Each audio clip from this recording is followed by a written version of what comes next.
5 જૂન 2014 મેં તો મારા ગામ માટે વૃક્ષો વાવવાની શરૂઆત કરી હતી. આઝાદીના 75 વર્ષ પછી પણ દર વર્ષે વૃક્ષો વાવવા પડે. ક્યાંક આપણી સિસ્ટમમાં ભૂલ છે.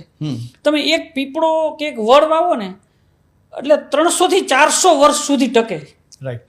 તમે એક મકાન બનાવ્યું સરસ એટલે એવરેજ 50 વર્ષ ટકે. દરેક પેઢીમાં એક જ વાર મકાન બનાવવું પડે. તમારે દર વર્ષે મકાન બનાવવું પડે તો યાર કંઈક સિસ્ટમમાં ફેર છે. આવા વિચારથી મેં મારા ગામને ગ્રીન કરવા માટે ખાલી વૃક્ષારોપણ શરૂ કર્યું. યાર આ કંઈક ભૂલ છે. દર વર્ષે વડલા વાવવા પડે એની જગ્યાએ એ જ ખાડામાં.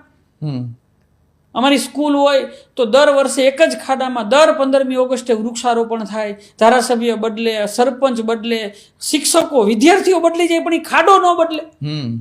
આપણને એમ થાય કે ભાગ્યશાળી ખાડો આ વૃક્ષારોપણ માટે જ બનાવ્યું હોય. ખરેખર એ ખાડો ભાગ્યશાળી ન હોવો જોઈએ. એક ખાડામાં એક જ વાર વૃક્ષારોપણ કરવું જોઈએ.